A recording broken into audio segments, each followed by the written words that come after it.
Everyone, this is me Manish. आज मैं फिर से स्वागत करता हूं आपका आपके प्यारे चैनल ईडू फॉर फ्यूचर्स में। आज मैं यहां पे एक मैकेनिज़म्स लेकर आया हूं जो कि इवन मैकेनिज़म्स है। वो आप सोचोगे कि ये मैकेनिज़म्स क्या है, हम इससे क्या करेंगे, राइट? तो देखिए, हमारे जो आपके एनसीईआरटी बुक्स है ना, उसमें दो टाइप करके केमिकल रिएक्शंस हैं। एक है आपके न्यूक्लियोफिलिक सब्स्टिट्यूशंस रिएक्शंस, एक है आपके एलिमिनेशंस रिएक्शंस। ठीक है। अब न्यूक्लियोफिलिक सब्स्टिट्यूशंस रिएक्शन में दो प्रकार के हम लोगों ने देखा था। एक H1 देखा था, एक H2 देखा था।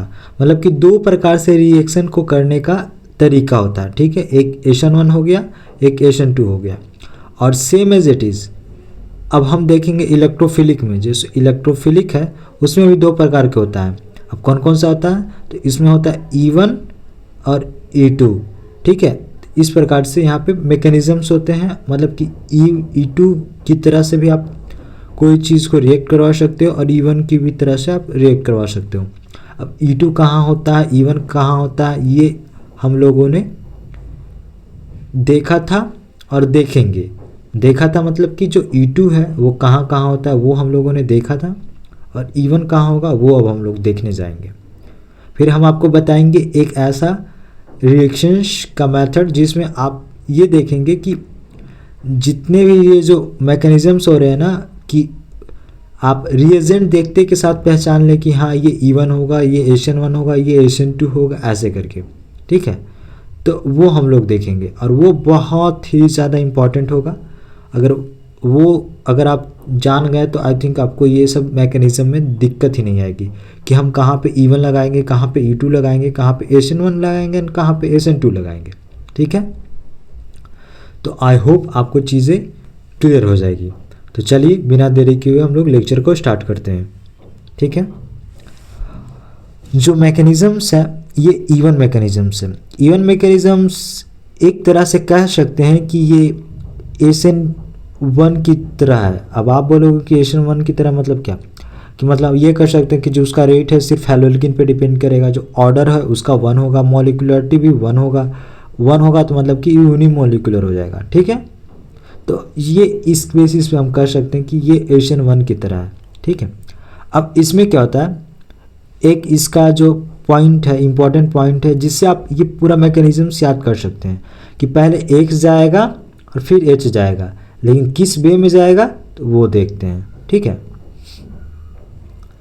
अब देखिए मैंने यहाँ पे जूम कर दिया, देख रहे हैं कि ये हेलो एल्कीन्स है। क्या है? हेलो एल्केन है। एल्केन है, एल्कीन नहीं। ठीक है, हेलो एल्केन है। उसमें क्या है यहाँ पे एज अ एक्स, मतलब कि एक्स मतलब क्या होता है? एक हेलोजन ग्रुप। तो हेलोजन की जगह यहाँ पे क्या अटैच्ड हो रखा है? तो यहाँ पे आई अटैच्ड हो रखा है।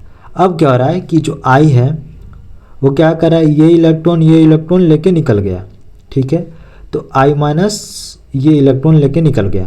तो अब क्या हो रहा है कि इसमें ये वाली जो कार्बन है, रेड कलर से ब्लैक कलर से हम मार्क कर लिख रहे हैं, ये वाली जो कार्बन है, अब यहाँ से जब दोनों इलेक्ट्रॉन्स लेके निकल जाता है तो क्या होता है कि यहाँ पे प्लस आ जाता है। ये मैंने बताया था। ठीक है, तो यहाँ पे देख रहे हैं कि जो ये वाली कार्बन है वहाँ पे प्लस चार्ज आ गया, और जो ये है ये प्लेनर में आ गया, लाइक ऐसे ऐसे। तो ये एक तरह से क्या कर सकते हैं कि कार्बोकैटायन फॉर्म कर लिया। क्या फॉर्म कर लिया? कार्बोकैटायंस। अब आप बोलोगे कि कार्बोकैटायन कैसे? मैंने बताया था कि कार्बोकैटायन क्या होता है कि जो कार्बन के पास प्लस चार्ज होती है वो कार्बोकैटायन कहलाती है। तो यहाँ पे देख सकते हैं कि कार्बन के पास प्लस चार्ज है। ठीक है, तो इस तरह से ये कार्बोकैटायन हो गया। अब देखिए पहला स्टेप था क्या? पहला स्टेप था आपका कि X जाएगा, जो X है वो जाएगा। यहाँ पे X निकल गया। ठीक है, निकल के क्या बनाया? कार्बोकैटायन फॉर्म कर लिया। अब दूसरा स्टेप क्या है? अब उसके बाद फिर क्या हो रहा है, यहाँ पे फिर H जाएगा। अब कहाँ से H जाएगा? तो देखिए मैंने आपको बताया था कि जैसे ये अल्फा पोजीशंस पे है तो जो बीटा पोजीशंस पे है कार्बन उससे H जाएगा। अब यहाँ पे बीटा पोजीशन में कौन कौन सा है? 1 2 3। अब आपके मन में एक और डाउट आएगा। क्या डाउट आएगा? कि आपने बोला था कि कार्बन कार्बन के बीच में डबल बॉन्ड हो और वो पास वाले जो कार्बन है वो बीटा पोजीशंस कहलाती है।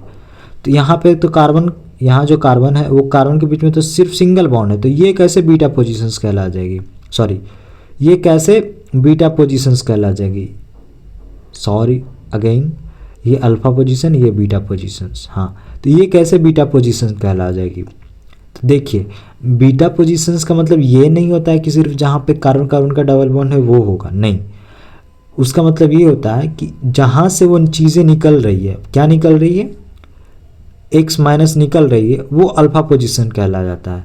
और जहाँ पे प्लस चार्ज फॉर्म करती है और उसके जस्ट एडजेसेंट वाले जितने भी कार्बन हो गए वो बीटा पोजीशंस कहलाने लगते हैं। यहाँ पे कार्बोकेटाइन के रिस्पेक्टिव में देखेंगे, वहाँ पे हम लोग एल्कीन के रिस्पेक्टिव्स में देख रहे थे। तो क्या हो जाएगा कि ये और ये तीनों क्या हो गए, सारे बीटा पोजीशंस हो गए, ठीक है। अब क्या करते हैं कि बीटा पोजीशन से हाइड्रोजन को हटाते हैं। अब हाइड्रोजन कैसे हटता है, आपको मालूम है कि हाइड्रोजन है जो H+ में हट जाता है, और जो इसका जो दोनों इलेक्ट्रॉन्स हैं वो सारे को छोड़ देता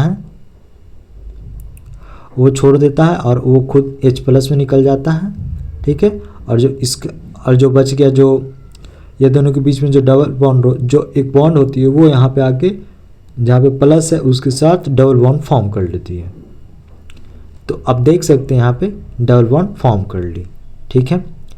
चलिए तो आई थिंक आपको चीज़ें समझ में आ गई होगी, यहाँ तक में आपको कोई दिक्कत नहीं हुई होगी, ठीक है। चलिए अब आप सोचोगे कि ये -i है, स्लोएस्ट स्टेप, RDS क्या लिख रखे हो, RO- क्या लिख रखे हो, ये सोचोगे। तो देखो पहला नंबर तो यहाँ से माइनस निकल रहा है, I अपना 2 इलेक्ट्रॉन लेके चल रहा है इसलिए I- हो गया, ये लिख देंगे, ये तो समझ में आ गया। केमिकल काइनेटिक्स चैप्टर पढ़ोगे तो उसमें लिखा हुआ ऐसा लिखा हुआ रहता है कि जो मतलब के स्टेप में जो स्टेप रेट डिटरमाइनिंग स्टेप होती है वो स्लोएस्ट होती है, कि मतलब कि जो स्लोएस्ट स्टेप होती है ना वो वही रेट डिटरमाइनिंग स्टेप होती है, कि मतलब इसी पे डिपेंड करेगा कि वो जो आपके रिएक्शंस हो रही है वो फास्ट होगी या स्लो होगी, वो इस वाले स्टेप पे डिपेंड करेगा, कि मतलब कि यहाँ से I- निकलेगा उस पर डिपेंड करेगा, ठीक है। तो आई थिंक आपको चीज़ें समझ में आ गई होगी। RDS का फुल फॉर्म होता है रेट डिटरमाइनिंग स्टेप, तो जो स्लोएस्ट स्टेप होती है वो रेट डिटरमाइनिंग स्टेप होती है, ठीक है। ये आपको केमिकल काइनेटिक्स में पढ़ने के लिए मिलेगा, ठीक है। अब आप बोलोगे कि अब ये क्या है, तो देखो ये जो चीज़ें हैं, एक सेकेंड, ये जो चीज़ें हैं H+ वो RO- के साथ जा रही है। वो आप बोलोगे कि RO- कहाँ से आया, तो अब भूल क्यों जाते हो कि ये जो चीज़ें हो रही है वो अल्कोहलिक के KOH के साथ हो रही है। अब आप बोलोगे कि मुझे तो कुछ नहीं समझ में आया, तो देखो बताते हैं। यहाँ पे क्या होता है कि हम अल्कोहलिक KOH लेंगे, लेकिन साथ साथ में हमको यहाँ पे हीट भी लेना पड़ेगा। क्या लेना पड़ेगा, हीट, ठीक है। तो हीट लेंगे, अब अल्कोहल है तो अल्कोहल में मैंने आपको बताया था कि ROH होता है, तो उसमें जो H+ है ना, ये H+ I- के साथ जुड़ जाता है, और ये जो RO- होता है वो H+ को लेके जाता है, ठीक है। और क्या फॉर्म करता है, ये वाला स्ट्रक्चर फॉर्म कर लेता है। मतलब कि जो आपके बेसिकली जो ये स्ट्रक्चर्स है पूरी, यहाँ पे देख सकते हो कि जो ये स्ट्रक्चर्स है वो क्या फॉर्म करेगी, ये फॉर्म करेगी, ठीक है। कार्बन कार्बन के बीच में डबल बॉन्ड और फिर H2 ऐसे करके फॉर्म करेगी, ठीक है। चलिए अब इसके कुछ फीचर्स हैं जो कि इंपॉर्टेंट फीचर्स हैं जो आपको जाननी चाहिए, वो मैं बता देता हूँ। पहला नंबर है कि रेट है जो किस पे डिपेंड करेगी, सिर्फ हेलोएल्कीन पे, मतलब कि ये जो हेलोएल्कीन है उस पर डिपेंड करेगी। इसलिए मैंने यहाँ पे एक्वस और अल्कोहलिक KOH अभी नहीं लिखा, ठीक है, नहीं तो यहाँ पे लिखता, लेकिन यहाँ पे सिर्फ हेलोएल्कीन पे डिपेंड कर रही है, इसलिए हम लोगों ने यहाँ पे ये नई चीज़ लिखा, ठीक है। अब ऑर्डर क्या होती है, तो ऑर्डर आपके यहाँ पे कितने हैं, 1 है। आप देख सकते हो कि जो ये है इसके ऊपर में 1 है, अगर यही हेलोएल्कीन के आगे 2 रहता तो ऑर्डर 2 हो जाता, लेकिन 2 है नहीं, यहाँ पे 1 ही रहता है, हेलोएल्कीन पे ही सिर्फ डिपेंड करता है, इसलिए ऑर्डर आपके 1 हो गए, ठीक है। मॉलिक्युलरिटी कितने हो गए, 1 हो गए। अब यहाँ पे क्या हो रहा है कि जो कार्बोकेटायन होता है वो रिएक्शन इंटरमीडिएट होता है, ठीक है। अब कार्बोकेटायन कहाँ है, तो देखो ये जो स्ट्रक्चर फॉर्म कर रहा है वो कार्बोकेटायन है, ठीक है। अब ये कार्बोकेटायन यहाँ पे फॉर्म कर रहा है, तो जो कार्बोकेटायन होता है ना वो रीअरेंजमेंट अगर हो रहा है, अगर पॉसिबल है तब करो, नहीं पॉसिबल है तो मत करो, ठीक है। अब रीअरेंजमेंट भी करके क्या करा जाएगा कि मतलब कि हमको ये ध्यान में रखना है कि जो टर्सरी कार्बोकेटायन होती है वो सेकेंडरी से ज़्यादा होती है, फिर प्राइमरी से उससे भी ज़्यादा स्टेबल होती है। मतलब कि हमको ये ध्यान में रखना है कि जो हमारा टर्सरी कार्बोकेटायन ज़्यादा बने, फिर सेकेंडरी बने, फिर प्राइमरी बने, मतलब कि इधर से इधर स्टेबिलिटी ऑफ कार्बोकेटायन इंक्रीज होता है, ठीक है। तो आई थिंक आपको चीज़ें समझ में आ गई होगी। ध्यान में ये रखना है कि अगर कार्बोकेटायन वहाँ पे बन रहा है तो उसका क्या करें हम लोग, रीअरेंजमेंट करवा दें, ठीक है। और रीअरेंजमेंट कैसे होता नहीं होता ये मैंने बता रखा है, आप वीडियो जाके देखिए, उसमें पता चल जाएगा आपको, ठीक है। चलिए अब नेक्स्ट जो फीचर्स है उस पर चलते हैं। इसका है कि ये 2 स्टेप रिएक्शंस होती है, तो हम लोगों ने देख रहा है कि फर्स्ट स्टेप ये एंड सेकेंड स्टेप ये, तो ये 2 स्टेप रिएक्शंस है। तो आई थिंक ये चीज़ें तो समझ में आ गई होगी।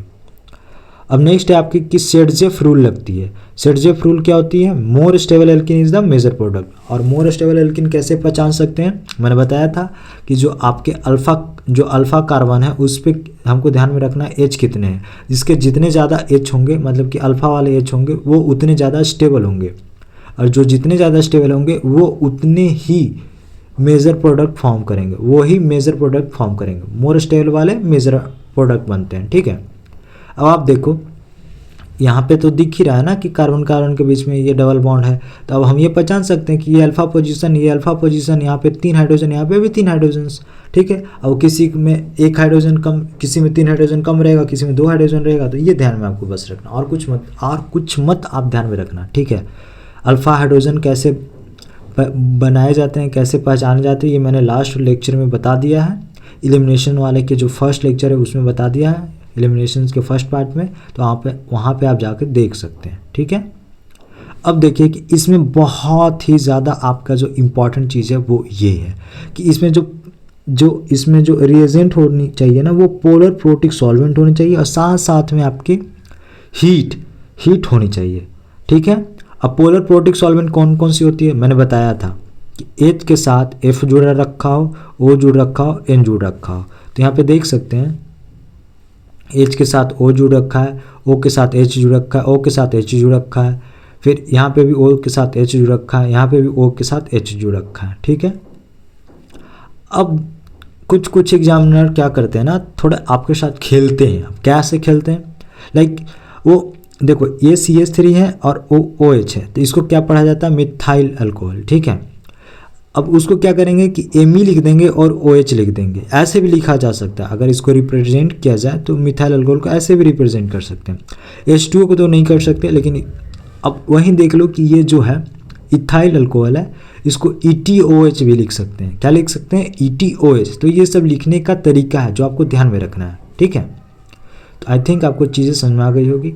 आपको ये नहीं समझ में आ रहा होगा कि ये जो नाम आप कहाँ से पढ़ ले रहे हैं, इथेन, मीथेन, ब्यूटेन, प्रोपेन, तो नोमेनक्लेचर वाली पार्ट है, उसको आप जाके देखो, उसमें आपको क्लियर चीज़ें अपने आप हो जाएगी, ठीक है।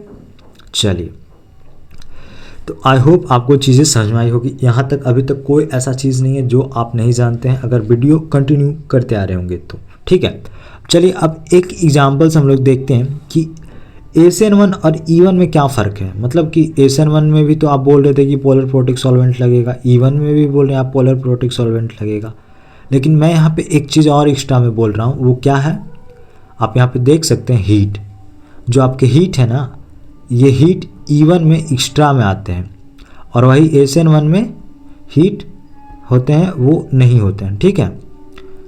चलिए अब हीट की वजह से देखो इसके जो प्रोडक्ट है वो कैसे बदल जाते हैं, ये देखते हैं हम लोग। लाइक यहाँ पे एक क्या है, ये क्या है, एक हेलोल्किन्स है।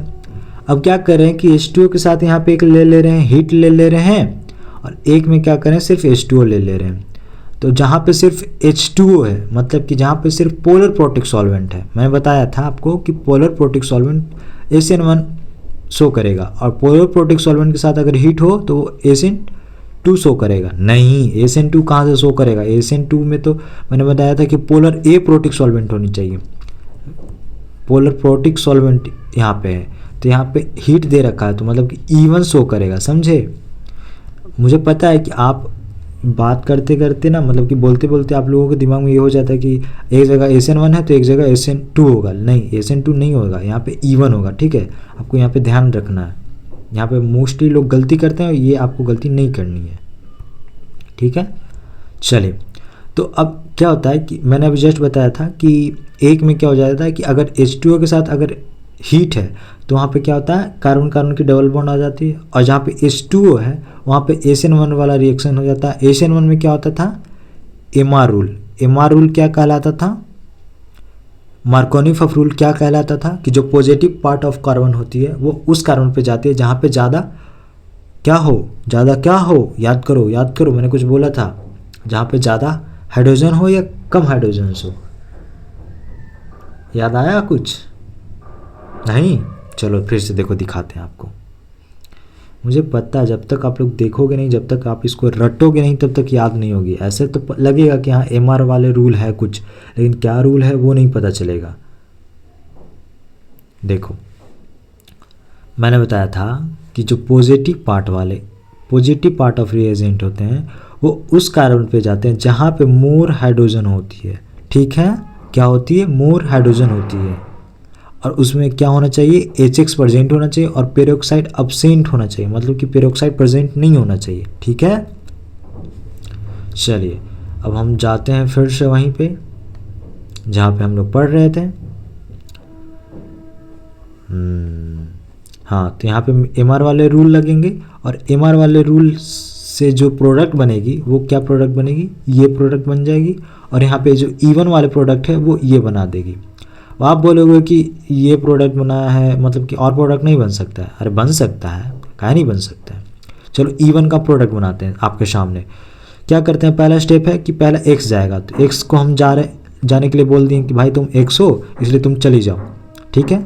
क्या बोल दिए? X हो तुम चली जाओ। तो ये जो X है अपनी इलेक्ट्रॉन्स, मतलब कि अपना जो प्यार है उसको लेके चली गई, मतलब कि जो Br माइनस है वो लेके चली गई, ठीक है? हमको X से अब कोई मतलब नहीं। अब जो मेरे पास बच गई, ये जो H प्लस इधर बच गई, H प्लस इधर बच गई, बीटा पोजीशन वाले जितने भी H प्लस बच गई है, अब हमको उसको देखना है, अब हमको उससे प्यार करना है, ठीक है? तो क्या कर रहे हैं ना, एक सेकेंड, अब क्या कर रहे हैं कि H प्लस को हम बोल रहे हैं कि देखो तुम अपना जो H प्लस है ना, वो अपना जो H प्लस है वो तुम जो इलेक्ट्रॉन यहाँ पे है ना बॉन्ड बना के रखे, उसको छोड़ दो, और बाकी जो तुम हो तुम उसके पास चले जाओ। किसके पास? उसके पास जो X है उसके साथ भागा, उसके पास चले जाओ, ठीक है? तो ये जो इलेक्ट्रॉन है वो उठ के यहाँ पे आ जाएगा, और उठ के आएगा, मैंने बताया था कि जब दो इलेक्ट्रॉन्स उठ के आता है तो एक बॉन्ड बनाता है, मैंने बता रखा है। तो क्या होगा? इसको इरेज कर देना है। क्या होगा कि ये वाले H प्लस एक हट जाएगा, तो मतलब इस पर CH2 बच जाएगा और इस पर डबल बॉन्ड आ जाएगा। तो E1 वाले जो प्रोडक्ट हैं वो ऐसे बना देंगे। तो देख सकते हैं CH3 सिंगल बॉन्ड CH फिर डबल बॉन्ड CH2, तो ये वाले प्रोडक्ट आपके फॉर्म हो गए, ठीक है? चलिए, अब H2O वाले में, तो H2O वाले में क्या होगा कि एक में H प्लस जाएगा, एक में OH माइनस जाएगा।